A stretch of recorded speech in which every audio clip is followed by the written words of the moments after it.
1월 25일 화요일 새벽 예배를 예배드리도록 하겠습니다. 먼저 사주신경을 신앙 고백드립니다. 전능하사 천지를 만드신 하나님 아버지를 내가 믿사오며 그 외아들 우리 주 예수 그리스도를 믿사오니 이는 성령으로 잉태하사 동정여발에 예견하시고 본디오 빌라도에게 고난을 받으사 십자가에 못 박혀 죽으시고 장사한 지 사흘 만에 죽은 자 가운데서 다시 살아나시며 하늘에 오르사 전능하신 하나님 우편에 앉아 계시다가 저희로서 산자와 죽은 자를 심판하러 오시리라.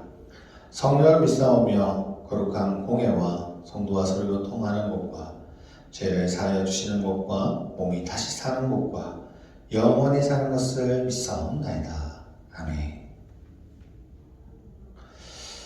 자, 오늘 새벽에 보신 말씀입니다. 오늘 새벽에 보신 말씀은요, 창세기 30장 1절에서 31장 29절까지의 말씀입니다. 창세기 30장 1절에서 31장 29절까지의 말씀. 먼저 말씀 읽고 돌아오도록 하겠습니다. 오늘 말씀 다 보셨으면 오늘 본문 말씀 보도록 하겠습니다. 오늘 본문 말씀은요, 창세기 30장 37절에서 43절까지의 말씀입니다. 창세기 30장 37절에서 43절까지의 말씀. 제가 봉독해 드리도록 하겠습니다.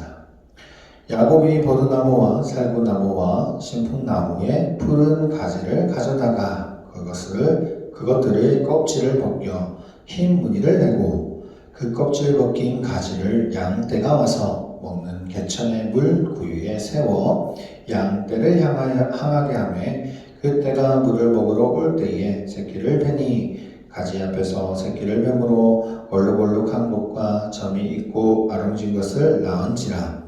야곱이 새끼 양을 구분하고 그 얼룩 무늬와 검은빛 있는 것을 라반의 양과 서로 마주보게 하며 자기 양을 따로 두어 라반의 양과 섞이지 않게 하며 튼튼한 양이 새끼 뵐 때에는 야곱이 개천에다가 양떼의 눈앞에 그 가지를 두어 양이 그 가지 곁에서 새끼를 베게 하고 약한 양이면 그 가지를 두지 아니하니 그렇게 함으로 약한 것은 라반의 것이 되고 튼튼한 것은 야곱의 것이 된지라. 이에 그 사람이 매우 번창하여 양떼와 노비와 낙타와 나귀가 많았더라. 아멘. 오늘 본문을 통해서 가능하지 않으면서 가능한 이야기라는 말씀을 주제로 나눠보고자 합니다. 이제 야곱이 14년 동안 하란에서 머무르면서 4명의 아내와 12명의 자녀를 낳게 되죠. 그리고 이제 그런 상황 속에서 이제 그는 고향으로 돌아가고자 했습니다. 야곱이 고향을 떠날 때에 무사히 돌아올 수 있도록 하나님께 기도하죠.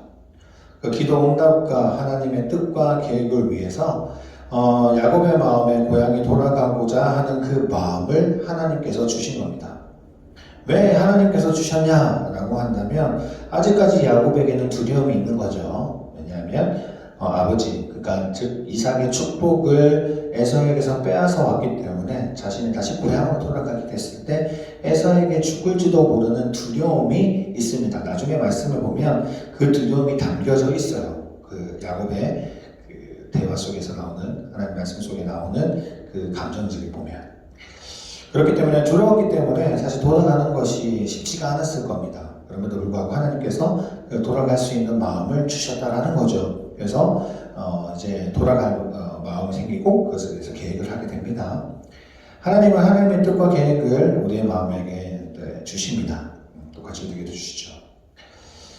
이제 라반에게 고향으로 돌아가겠다고 하자 이제 라반은 다른 것을 제안하죠. 어떻게든 야곱을 잡아두고 싶었던 겁니다. 오늘 말씀 말고 이제 그 앞절 말씀에 보면요, 라반의 재산들 그런 것들을 충분히 야곱을 통해서 많이 풀어난 상태이거든요. 그러다 보니까 이제 라반은 이제 야곱을 보내고 싶지 않은 겁니다. 특히 이제 그 라반의 딸들까지 있었죠. 딸들도 있었기 때문에 그 딸들과 헤어지기 싫은 마음도 분명히 있어 보입니다. 어쨌든 그 라반이 어떻게든 야곱을 잡아놓기 위해서 이제 품삯을 정하라고 이야기하죠. 그 품삯대로 내가 그것을 주겠다라고 이야기합니다. 그래서 야곱은 외삼촌에게 이렇게 제안하죠. 양 중에서 아름지고 점 있고 검은 것을 그 염소 중에서는 아름지고 점이 있는 것을 내 품삯으로 하겠다라고 그런 제안을 야곱이 하게 되는데, 사실 이 제안은 야곱에게는 손해였습니다. 아주 손해였는데 손해였음에도 불구하고 그렇게 하죠. 왜 그랬을까라는 그런 생각을 좀 들기는 하지만 야곱에게는 아마 그런 생각이 있지 않았을까요? 하나님이 그와 함께 하시겠다라는 그 약속을 믿었던 것 같습니다. 그러다 보니 하나님이 모든 것을 해결해 주실 것도 분명히 가지고 있었던 것 같습니다. 사실 이것은 우리가 십자가를 선택한 그리스도인의 모습이어야 되죠. 성도가 십자가를 선택할 수 있는 근거는 다른 게 아무것도 없습니다. 하나님이 나와 함께 하시고, 하나님이 나를 지켜주시고, 하나님이 나를 축복하시고 나를 인도해 주실 거라는 그 믿음 하나죠. 그 하나를 가지고 우리는 예수 그리스도의 그 십자가의 길을 선택하게 됩니다. 하나님의 십자가의 그 부활의 영광을 이루어 주실 것이다 라는 것을 믿기 때문이죠. 어쨌든 라반은 이 야곱의 제안을 받아들이게 됩니다. 그리고 바로 아름지고 점이 있는 양과 염소, 검은 양을 가려내죠. 그리고 이것을 먼저 아들들에게 줍니다. 참 라반이 참 치사하긴 하죠. 왜냐하면 아름지고 검은 이제 유전자적으로도 마찬가지입니다. 만약에 이렇게 섞여 있는 양들이나 이렇게 아름진 양들이 있다면 그 양들 중에서 따로 뺀다. 걔들을 아예 따로 이제 하고 완전히 흰색이고 완전 검은색이고 이런 아이들만 이제 남겨두게 되면은 사실 걔들이 다시 새끼를 베고 새끼가 낳는다면 대부분이 이렇게 점박이거나 그렇지가 않는단 말이죠. 섞여 있는 친구들이 이제 새끼를 베고 이렇게 하면은 섞이게 될 가능성이 높은 거지. 완전히 흰색이고 완전 검은색인 동물들이 이제 새끼를 낳았을 때 아롱지거나 이렇게 점박이거나 이러지 않는단 말이죠. 그걸 라반이 알고 있었기 때문에 우선 자기가 가지고 있는 재산들 중에서 아름지고 점이 있는 것들을 먼저 그냥 자신의 아들들에게 다 줘버립니다. 그리고 온전한 것들을 이제 야곱에게 주는 거죠. 그래서 야곱에게 주고 이제 그것 통해서 이제 태어나는 아이들 새끼들을 이제 자신의 재산으로 이렇게 구분해서 만들게 됩니다. 어쨌든 그런 조치를 취하고 난 뒤에 이제 야곱에게 주고 이제 야곱에게 키우게 하는 것이죠.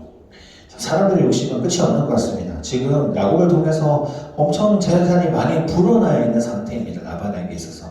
그럼에도 불구하고 어떻게든 자신의 재산을 부리려고. 자신의 딸들의 남편인데, 딸들이 있는, 딸들을 부양하는 이제 사위잖아요. 사위인데, 이렇게까지 할 필요가 있을까? 라는 생각이 들지만, 사람의 욕심이란 건 끝이 없는 것을 보여주지 않을까라는 생각이 들죠. 어쨌든 그렇게 이제 주면서까지 이제 야곱과의 계약이 성사가 됩니다. 그래서 이제 야곱은 이것을 가지고 이제 자신의 품삯을 이제 가지기 위해서 어느 방법을 구하게 됩니다. 그 방법에 대한 부분이 오늘 말씀 우리가 읽었던 내용이죠. 버드나무와 살구나무, 이 살구나무라고 이야기하는데 아몬드 나무입니다. 아몬드 나무. 그리고 신풍나무, 이제 플라타나스라는 건데, 이것은 이제 가지가 있는 껍질을 이렇게 벗깁니다. 그리고 이 세 나무의 껍질을 벗기고 난 뒤에 흰 무늬가 보이는 이제 특징이 가지고 있거든요. 어쨌든 세 개의 나무의 가지를 이제 개천의 물 구유에 세워서 양떼를 향하게 하고, 그래서 이제 이것이 아마 양과 염소들이 물을 마시면서 교미하는 곳인 것 같습니다. 어쨌든 양과 염소가 가지 앞에서 새끼를 베고 그 벤 것으로 이제 아름지고 점 있는 새끼를 낳게 되는 것이죠. 튼튼한 양이 새끼를 뵐 때는 가지를 눈앞에 두고, 또한 약한 양이 새끼를 뵐 때에는 가지를 두지 않았다라는 말씀을 적힙니다. 이런 말씀이 왜 적혀 있느냐 하면요, 이게 하나님이 시켜서 하는 게 아닙니다. 야곱이 지금. 야곱이 아마 그 지역의 목자들이 하는 풍습을 따라한 거라고 합니다. 왜냐하면 이렇게 하면은 이렇게 이제 새끼를 베게 되고 어떤 건강한 새끼를 베게 되고 이런 풍습이 있었던 것 같아요. 그래서 지금 야곱은 그것을 따라서 하는 겁니다. 자신의 이제 재산을 불리기 위해서 이제 그런 행동을 했던 걸로 보여요. 중요한 것은 이제 하나님의 말씀으로 하지 않고 사실 풍습에 가까운 내용이었죠. 사실 생물학적으로는 전혀 근거가 없는 행동이었습니다. 아마 아직까지는 야곱이 온전하게 하나님을 믿는 상태는, 신뢰하는 상태는 아니라고 보는 게 되죠. 그의 옛사람의 모습이 아직까지 남아있는 것이고, 그리고 그 삶의 환경 속에서 있는 모습들이 남아있는 것입니다. 사실 이거는 우리도 비슷하죠. 우리가 하나님을 믿고 있지만 우리 환경 속에서 하나님의 말씀대로 살아가기보다 우리가 이때까지 살아왔던 풍습대로 살아갈 때가 가끔씩 나타나죠. 이때까지 한국에서 있었던 생각풍경의 모습들, 그런 것들을 통해서 우리가 하나님 말씀과 전혀 상관없는 상황인데도 불구하고 그것에 조금 집착하는 경우도 가끔 있게 됩니다. 어쨌든 야곱도 그랬던 것 같습니다. 근데 참 감사하고 은혜가 되는 것이 무엇이냐면, 그럼에도 불구하고 하나님은 그 야곱에게 하나님 축복해 주신다는 거죠. 그런 모습이 있음에도 불구하고 하나님의 야곱을 용납해 주십니다. 이것이 바로 은혜죠. 이런 상황 속에서 만약에 하나님이 너도 아니다. 이렇게 살면 너의 모습 속에서 이렇게 하면 나는 너를 나의 자녀로 삼지 않을 것이다. 이제 나는 다른 사람을 세워서 그 사람으로 다시 시작할 것이다. 라고 해버리신다면 정말 사실 하나님은 그렇게 선택하신 것인데 우리가 뭐라고 이야기하겠습니까? 그런데요, 중요한 건 그럼에도 불구하고 하나님이 야곱에게 축복해 주셨다는 겁니다. 만약에 하나님이 그렇게 했다면, 진짜 만약에 그렇게 했다면 우리 또한 마찬가지죠. 우리 중에서 하나님을 끝까지 믿거나 하나님이 끝까지 그를 사랑하시거나 인도하시는 사람이 몇 사람 될까요? 우리도 그런 모습을 가지고 있는데 어떤 사람이 하나님이 그를 사랑하신다라고 이야기할 수 있겠습니까? 야곱의 이런 모습 속에서도 하나님이 사랑하시고 끝까지 그를 붙잡아 주시는 것이 우리에게는 아마 은혜가 되지 않을까 생각합니다. 우리가 잘못된 길을 갈 때도 있고, 또 험난한 길을 가다 보니 넘어질 수도 있고, 좀 힘들어서 부딪혀가지고 하나님을 원망할 때도 있고, 또한 우리의 삶이 하나님이 원하는 삶대로 살아가지 않을 때도 너무너무 많은데, 그럼에도 불구하고 하나님 우리를 버리시는 것이 아니라 끝까지 우리를 붙잡아 주시고 다시 한번 일으켜 세워주시고 이끌어 가신다는 그 말씀이 이 야곱을 통해서 우리가 볼 수 있는 것이기 때문입니다. 전적인 하나님의 사랑이 없다면 절대 없는 은혜이겠죠. 사랑하는 성도님, 우리가 또 오늘도 살아갈 겁니다. 삶을 살아갈 것이고, 또한 하루하루를 우리가 또 이끌어가게 될 건데, 그 삶 속에서 우리가 잊지 말아야 될 것은 우리가 어떤 상황에 놓여있더라도 하나님 끝까지 나를 붙잡아 주신다는 사실과, 또한 끝까지 하나님이 나를 사랑해 주신다는 그 사실을 꼭 기억했으면 좋겠습니다. 내가 지금 너무나도 힘들고 어려운 상황 속에 놓여있다면 이 상황 속에서도 하나님이 분명히 일하고 계심을 우리가 꼭 기억했으면 좋겠고, 그것이 큰 위로가 되었으면 좋겠습니다. 오늘 이 야곱의 말씀이 아마 그런 말씀이 아닐까 생각해 봅니다. 사랑하는 성도, 오늘 하루도 우리가 말씀 안에서 살아갈 수 있기를 원하고, 오늘 이 말씀처럼 기쁨을 누릴 수 있는 저희가 함께 성도님 되시기를 소원합니다. 기도하겠습니다. 하나님 아버지, 감사합니다. 언제나 함께 하시는 주님,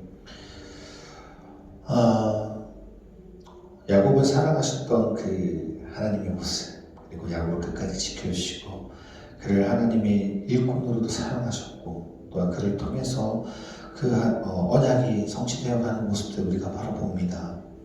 그의 연약한 모습 속에서도 하나님 끝까지 그를 사랑해 주셨고 은혜를 주신 것처럼 우리에게도 너무나도 연약하기 때문에 우리가 넘어질 때도 있고, 또한 하나님을 벗어나려고 노력하게 되는 상황들이 생길 수도 있지만 끝까지 우리를 잡아주시고 우리를 인도하여 주시고 또 우리를 사랑해 주셔서 하나님 앞에 다시 돌아올 수 있는 역사가 일어날 수 있도록 주님 인도하시고, 또한 하나님이 우리에게 주셨던 그 사랑들을 가지고 기쁨으로 누릴 수 있는, 기쁨으로 살아갈 수 있는 우리 믿음의 백성이 될 수 있도록 주님 인도해 주시옵소서. 오늘 하루도 주님 앞에 나아갈 때에 우리의 기도하는 음성을 들어주시고 또한 응답하여 주셔서 우리 예수에서 감사함이 넘쳐날 수 있는 오늘 하루 될 수 있도록 주님이 축복하여 주시옵소서. 이 모든 말씀 예수 그리스도의 이름으로 기도드립니다. 아멘. 하늘에 계신 우리 아버지여, 이름이 거룩히 여김을 받으시오며 나라의 마옵시오며 뜻이 하늘에서 이룬 것 같이 땅에서도 이루어지리다. 오늘날 우리에게 일용할 양식을 주옵시고 우리 가운데에게 죄지은 자를 사하여 준 것 같이 우리의 죄를 사하여 주옵시고 우리를 시험에 들게 하지 마옵시며 다만 악에서 구하옵소서. 대개 나라와 권세와 영광이 아버지께 영원히 있사옵나이다. 아멘.